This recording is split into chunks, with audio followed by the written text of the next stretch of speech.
ઘટનાની જાણ થતાં જ ઉત્તરાયણ પોલીસનો કાફલો ઘટના સ્થળે પહોંચી ગયો હતો અને પોલીસે ત્વરિત કાર્યવાહી કરતા હિરેન પટેલની અટકાયત કરી લીધી હતી।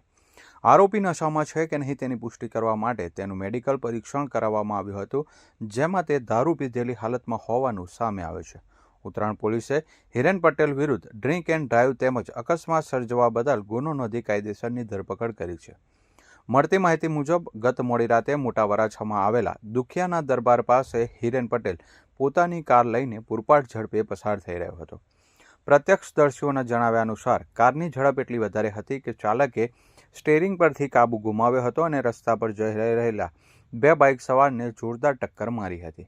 આ ટક્કર એટલી ભયાનક હતી કે એક બાઇક તો કારની નીચે ફસાઈને લાંબે સુધી ઢસડાઈ હતી। અકસ્માત થતાં જ આસપાસના લોકો તાત્કાલિક મદદ માટે દોડી આવ્યા હતા અને લોકોએ જ્યારે કાર ચાલક હિરેન પટેલને બહાર કાઢ્યો ત્યારે તે નશામાં ધૂત હોવાનું જણાયું હતું। ફક્ત એટલું જ નહીં, કારની તપાસ કરતાં અંદરથી દારૂની નાની બોટલ પણ મળી હતી। ગુજરાતમાં દારૂબંધી હોવા છતાં એક સેલિબ્રિટી દ્વારા આ પ્રકારે નશાની હાલતમાં ગાડી ચલાવતા જોઈ લોકોનો આક્રોશ ફાટી નીકળ્યો હતો। ગંભીર રીતે ઘવાયેલા બંને બાઇક સવારોને તાત્કાલિક નજીકની હોસ્પિટલમાં સારવાર અર્થે ખસેડવામાં આવ્યા છે, ત્યારે બીજી તરફ અકસ્માત બાદ એકઠા થયેલા ટોળાએ હિરેન પટેલને બરાબરનો પાઠ ભણાવ્યો હતો અને તેને મેથી પાક ચખાડ્યો હતો। ઘટનાની જાણ થતાં જ પોલીસ કાફલો ઘટના સ્થળે દોડી આવ્યો હતો અને પોલીસે ભીડમાંથી હિરેન પટેલને છોડાવી તેની અટકાયત કરી છે।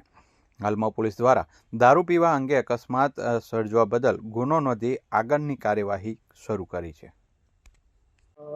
ગઈકાલે રાત્રે આશરે લગભગ 24:00ની આસપાસ દુખિયાના દરબાર રોડ પર એક